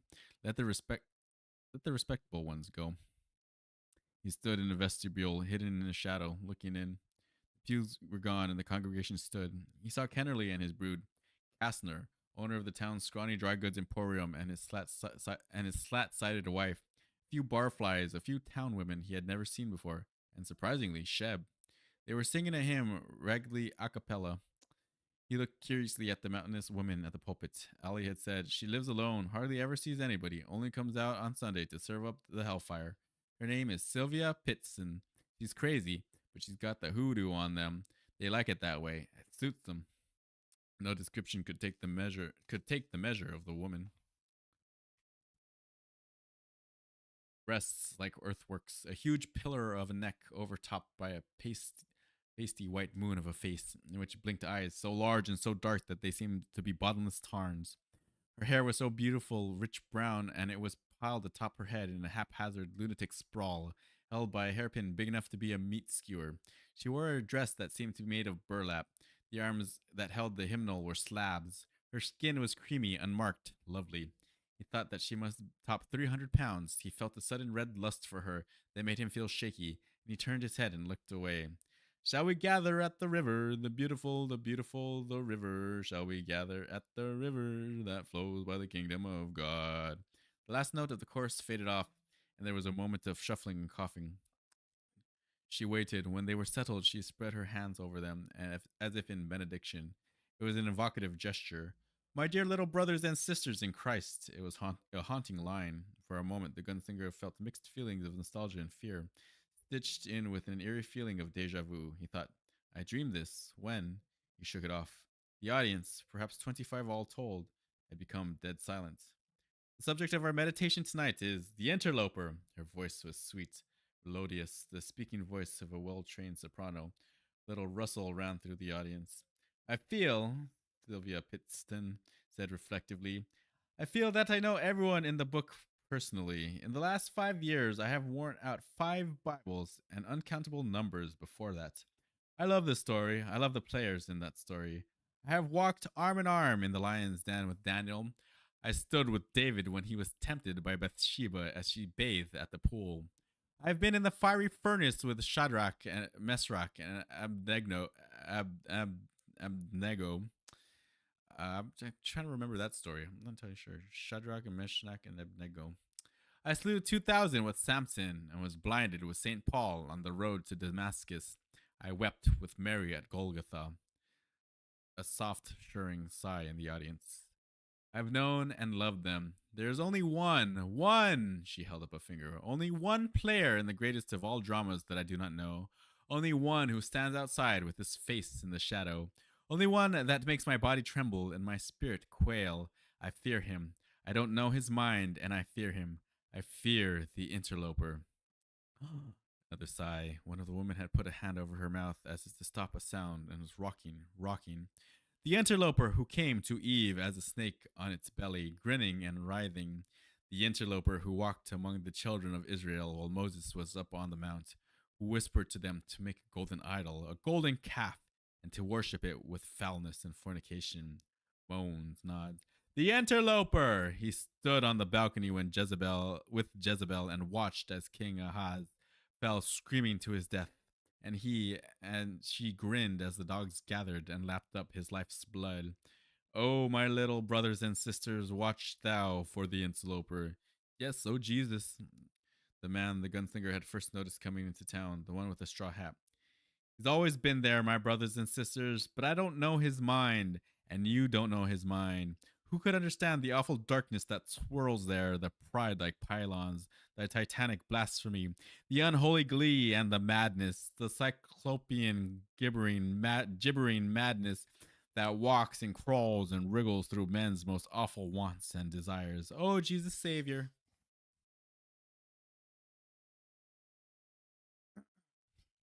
"It was him who took our Lord upon the mountain. Yes, it was him that tempted him and shewed him all the world and the world's pleasures. Yes, it's him that will come back when the last time come on the world. And they are coming, my brothers and sisters. Can't you feel they are? Yes. Rocking and sobbing, the congregation became a sea. The woman seemed to point at all of them, none of them.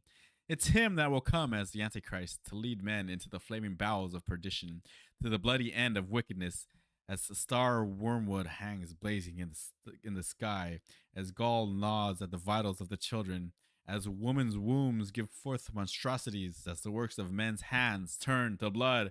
Ah, oh, God, God. A woman fell on the floor, her legs crashing up and down against the wood. One of her shoes flew off. One of her shoes flew off. It's him that stands behind every fleshly pleasure. Him, the interloper. Yes, Lord. A man fell on his knees, holding his head and brain. When you take a drink, who holds the bottle? The interloper. When you sit down to a faro or a watch me table, who turns the cards? The interloper. When you riot in the flesh of another's body, when you pollute yourself, who are you selling your soul to? In the oh Jesus, oh low, and who is he? She screamed, but calm within. He could sense the calmness, the mastery, the control, the domination. He thought suddenly, with terror and absolute surety, he has left a demon in her. She is haunted.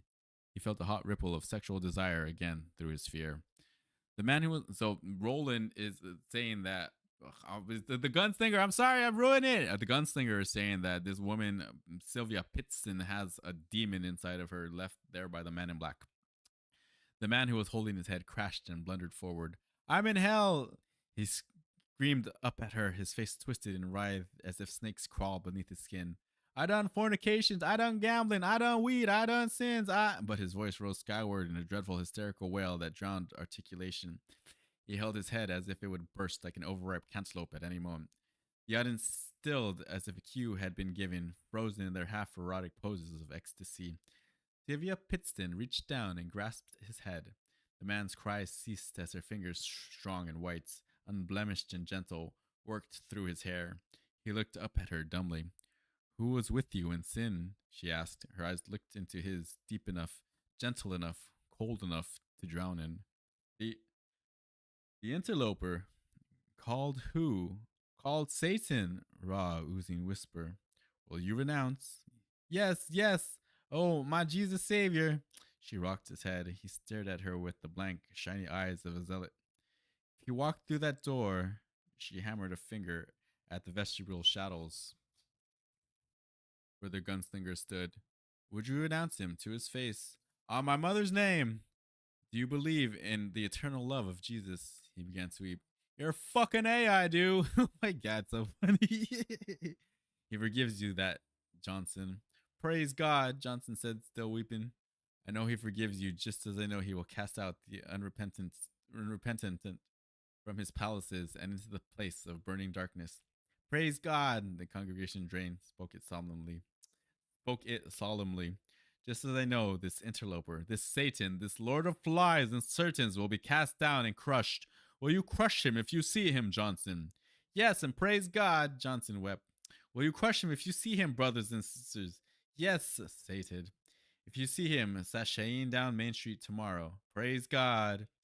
Gunslinger, unsettled at the same time, faded back out the door and headed for town. The smell of the desert was clear in the air. Almost time to move on. Almost. Chapter 13. In bed again. She won't see you, Ellie said. She sounded frightened. She doesn't see anybody. She only comes out on Sunday evenings to scare the hell out of everybody. How long has she been here? 12 years or so. Let's not talk about her. Where did she come from? Which direction? I don't know, Lion. Allie? I don't know. Allie? All right, all right. She came from the dwellers, from the desert. I thought so. He relaxed a little. Where does she live? Her voice dropped a notch. If I tell you, will you make love to me? You know the answer to that. She sighed. It was an old, yellow sound, like turning pages. She has a house over the knoll in the back of the church, a little shack. It's where the real minister used to live until he moved out. Is that enough? Are you satisfied? No, not yet. And he rolled on top of her. Chapter 14. It was the last day, and he knew it. The sky was an ugly bruised purple, weirdly lit from above with the first fingers of dawn. Ali moved about like a wraith, lighting lamps, tending the corn fritters that spluttered in the skillet. He had loved her hard after she had told him what he had to know, and she had sensed the coming end, and had given more than she had ever given, and she had given it with desperation against the coming of dawn, given it with the tireless energy of 16. But she was pale this morning, on the brink of menopause again. She served him without a word.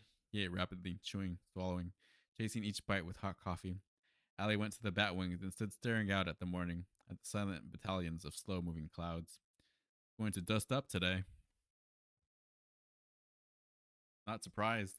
Are you ever? She asked ironically, and turned to watch him get his hat. Clapped it on his head and brushed past her. Sometimes, he told her. He only saw her once more alive.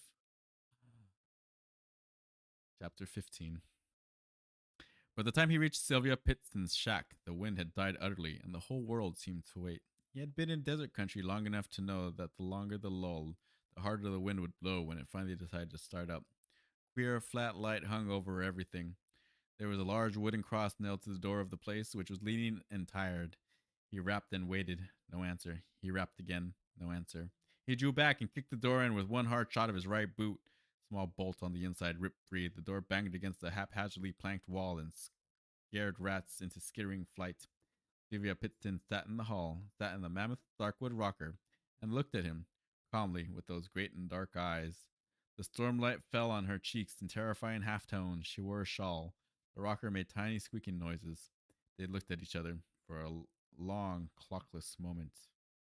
You will never catch him, she said. You walk in the way of evil.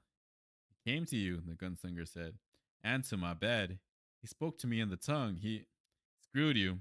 She did not flinch. You walk an evil way, gunslinger. Stand in the shadows. Stand in the shadow of the holy place last night. Do you think I couldn't see you? Why did he heal the weed eater? He was an angel of God. He said so. I hope he smiled when he said it.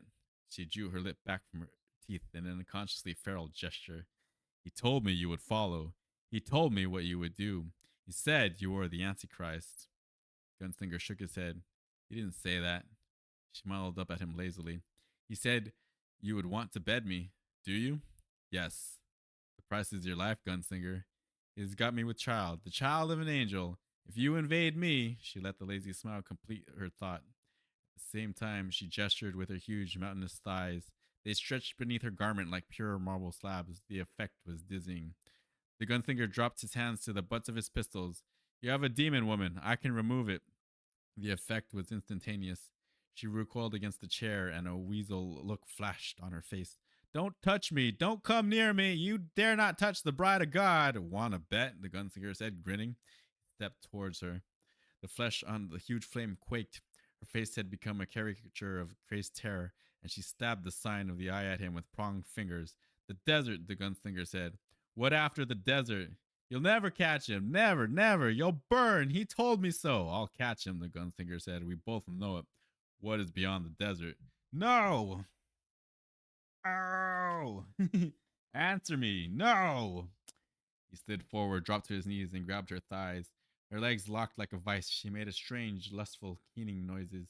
The demon then, he said, no! He pried the legs apart and holstered one of his guns. No, no, no! Her breath came in short, savage grunts. Answer me! She rocked in the chair and the floor trembled. Prayers and garbled bits of jargon flew from her lips. He rammed the barrel of the gun forward. He could feel the terrified wind sucked into her lungs more than he could hear. Her hand beat at his head. Her legs drummed against the floor. And at the same time, the huge body tried to take the invader and enwomb it. Outside, nothing watched them but the bruised sky. She screamed something high and articulate.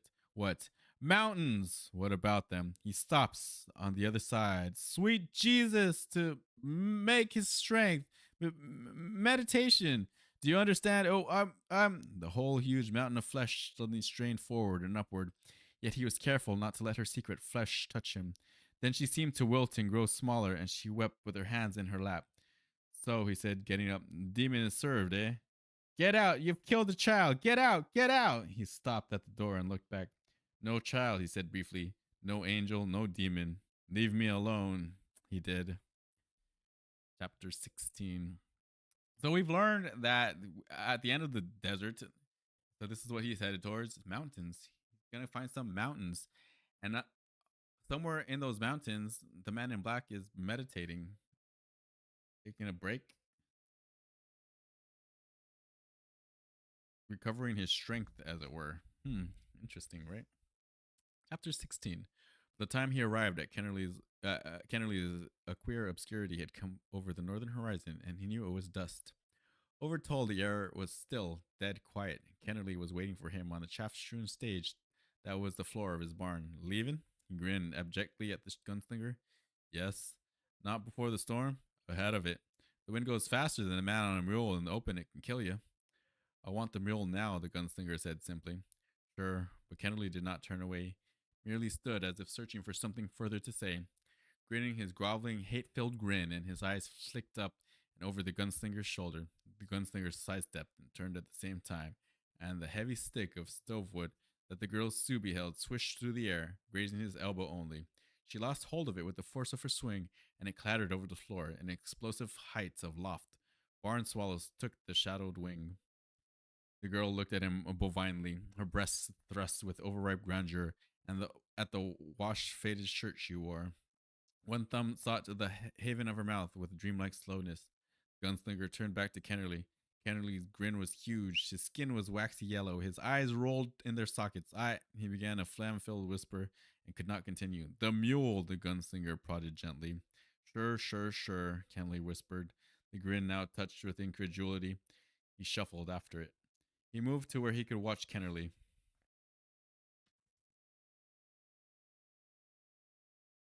The holster brought the mule back and handed him the bridle. Get in and tend your sister, he said to Subi. Subi tossed her head and didn't move. Gunslinger left them there, staring at each other across the dusty, dropping-strewn floor. He with his sick grin, she with the dumb, inanimate defiance. Outside, the heat was still like a hammer. Excuse me. Sorry, I'm so sorry. Chapter 17. He walked the mule up the center of the street, his boots sending up squirts of dust. His water bags were strapped across the mule's back. He stopped at Sheb's, and Allie was not there. The place was deserted, battened for the storm, but still dirty from the night before. She had not begun her cleaning, and the place was as fetid as a wet dog. He filled his tote sack with cornmeal, dried and roasted corn, and half of the raw hamburger in the cooler. He left 4 gold pieces stacked on the planked counter. Allie did not come down. Jeb's piano bid him a silent yellow-toothed goodbye. He stepped back out and cinched the tote sack across the mule's back. There was a tight feeling in his throat. He might still avoid the trap, but the chances were small. He was, after all, the interloper. The trap is coming. He walked past the shuttered waiting buildings, feeling the eyes that peered through cracks and chinks. The man in black had played God in Tull. Was it only a sense of the cosmic comic or a matter of his desperation? It was a question of some importance. There was a shrill, harried scream from behind him, and doors suddenly threw themselves open. Forms lunged. The trap was sprung then. Men in long handles and men in dirty dungarees, women in slacks and in faded dresses, even children tagging after their parents, and in every hand there was a chunk of wood or a knife. The entire town's after him, chat. His reaction was automatic, instantaneous, inbred. He whirled on his heels while his hands pulled the guns from their holsters, the hafts heavy and sure in his hands. It was Allie, and of course it had to be Allie, coming at him with her face distorted, the scar a hellish purple in the lower light, the last time he ever saw her. He saw that she was held hostage. The distorted, grimacing face of Sheb peered over her shoulder like a witch's familiar. She was his shield and sacrifice. He saw it all, clear and shadowless, in the frozen, deathless light of the sterile calm, and heard her. He's got me. Oh, Jesus, don't shoot. Don't. But the hands were trained. He was the last of his breed, and it was not only his mouth that knew the high speech. The guns beat their heavy, atonal music into the air. Her mouth flapped as she sagged, and the guns fired again. Sheb's head snapped back. They both fell into the dust. Sticks flew through the air, rained on him. He staggered, fended them off. One with a nail pounded raggedly through it, ripped at his arm, and drew blood. A man with a beard stubble and sweat-stained armpits lunged, flying at him with dull kitchen knife held in one paw. The gunslinger shot him dead, and the man thumped into the street. His teeth clicked audibly as his chin struck. Satan! Some were screaming. The accursed! Bring him down! The interloper! Another voice cried. Sticks rained on him. A knife struck his boots and bounced. The interloper! The Antichrist! He blasted his way through the middle of them, running as the bodies fell, his hands picking the targets with dreadful accuracy. Two men and women went down, and he ran through the hole they left. Gonna kill this whole town before the end of the day, the end of this day. That's for sure. Like scarecrows. Blood and brains flew in streamers. They halted for a moment, startled, the mob face shivering into individual bewildered faces. A man ran in a large screaming circle. A woman with blisters on her hands turned her head up and cackled feverishly at the sky. The man who had first seen sitting gravely on the steps of the mercantile store made a sudden and amazing load in his pants. Oh my god. He had time to reload one gun. Then it was Sylvia Pittston running at him, waving a wooden cross in each hand. Devil, devil, devil, child killer, monster! Destroy him, brothers and sisters! Destroy the child killing interloper! He put a shot into each of the cross pieces, blowing the rods into splinters, and four more into the woman's head. She seemed to accordain herself into herself and waver like a shimmering of heat. They all stared at her for a moment in a tableau, while the gunslinger's fingers did their reloading trick. The tips of his fingers sizzled and burned, and neat circles were branded into the tips of each one. There were less of them now. He had run through them like a mower's scythe. He thought they would break with the woman dead, but someone threw a knife. The hilt struck him squarely between the eye and knocked him over. They ran at him in a reaching, vicious clot. He fired his guns empty again, lying in his own spent shells. His head hurt, and he saw large brown circles in front of his eyes. He missed one shot, downed 11. But they were on him, the ones that were left. He fired the four shells that he had reloaded, and they were beating him, stabbing him. He threw a pair of them off his left arm and rolled away. His hands began doing their infallible trick. He was stabbed in the shoulder. He was stabbed in the back. He was hit across the ribs. He was stabbed in the ass. The small boy squirmed at him and made the only deep cut across the bulge of his calf. The gunslinger blew his head off. They were scattering, and he let him have it again.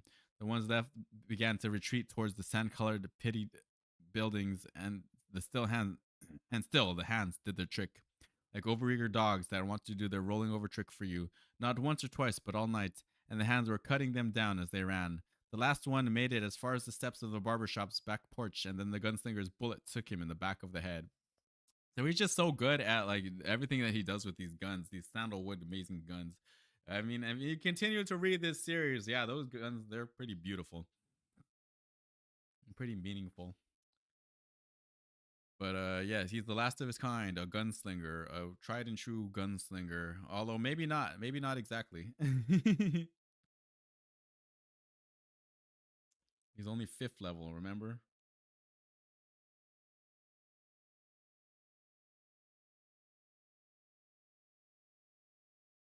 They were scattering, and he let them have it again. The one, no. We read that one. Yeah, okay. Silence came back in, filling jagged spaces. The gunslinger was bleeding from perhaps 20 different wounds, all of them shallow, except for the cut across his calf. He bound it with a strip of shirt and then straightened and examined his kill. They trailed in a twisted, zigzagging path from the back door of the barber shop to where he stood. They lay in all positions, none of them seemed to be sleeping.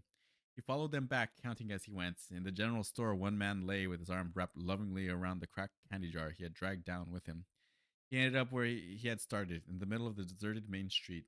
He had shot and killed 39 men, 14 women, and 5 children. He had shot and killed everyone in Tull. A sickish sweet odor came to him on the first of the dry stirring wind. He followed it, then looked up and nodded. The decaying body of Nort was spread eagled atop the plank roof of Shebs, crucified with wooden pegs. Mouth and eyes were open. A large and purple cloven hoof had been pressed into the skin of his grimy forehead. He walked out of town. His mule was standing in a clump of weed about 40 yards out along the remnant of the coach road. Gunslinger led it back to Kennerly's stable. Outside, the wind was playing a jagtime tune. He put the mule up and went back to Sheb's. He found a ladder in the back shed and went up to the roof and cut Nort down. The body was lighter than a bag of sticks.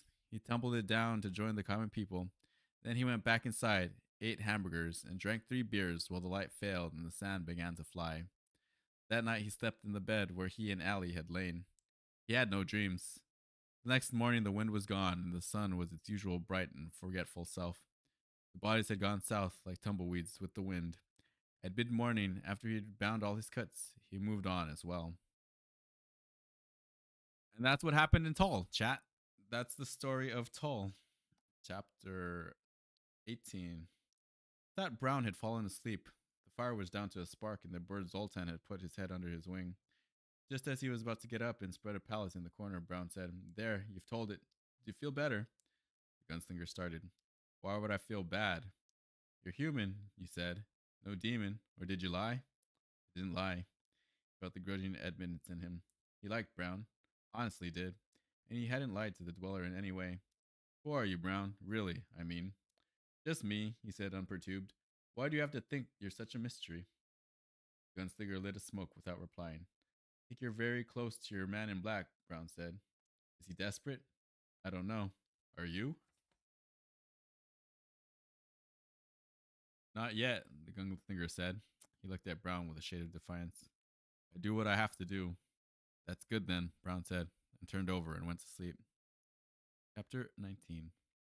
In the morning, Brown fed him and sent him on his way.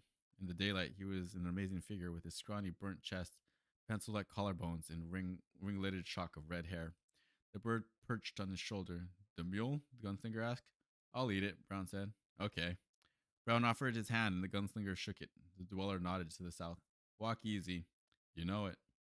They nodded at each other, and then the gunslinger walked away, his body festooned with guns and water. He looked back once. Brown was rooting furiously at his little corn bed. The crow was perched on the low roof of his dwelling like a gargoyle. Chapter 20. Fire was down, and the stars had begun to pale off. The wind walked restlessly. The gunslinger twitched in his sleep and was still again. He dreamed a thirsty dream. In the darkness, the shape of the mountains was invisible. The thoughts of guilt had faded. The desert had baked them out. He found himself thinking more and more about Court, who had taught him to shoot. Instead, Court had known black from white. He stirred again and woke. He blinked at the dead fire with its own shape. He stirred again and woke. He blinked at the dead fire with its own shape superimposed over the other, more geometrical one. He was romantic. He knew it. And he guarded the knowledge jealously. That, of course, made him think of Court again. He didn't know where Court was. The world had moved on. The gunslinger shouldered his tote sack and moved on with it. I think that's a good place to leave off, chat. Next part is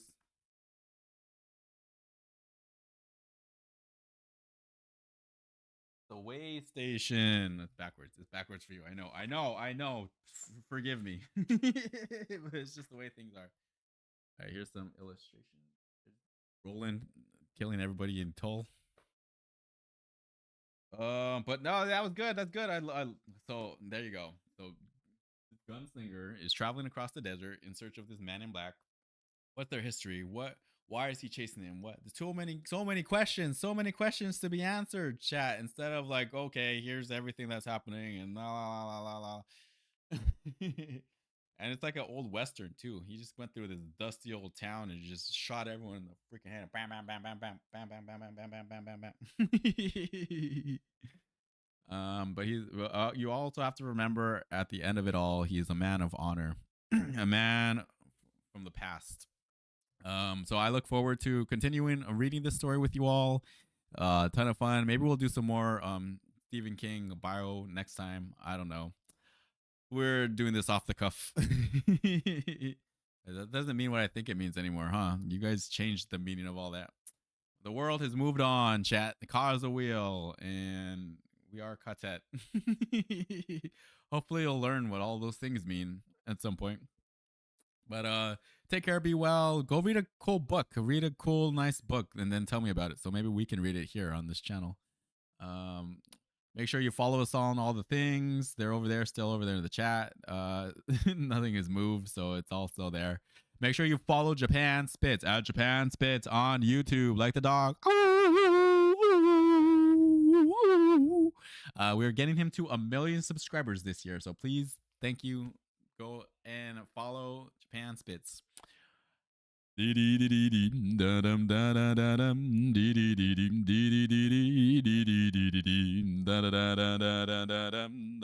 you for joining me. I appreciate you. I really like doing this. I love reading. It's so fun. And it's fun to read this Dark Tower book, The Gunslinger. It's been forever since I've last read it. And so things are new again with you. See you later. Bye.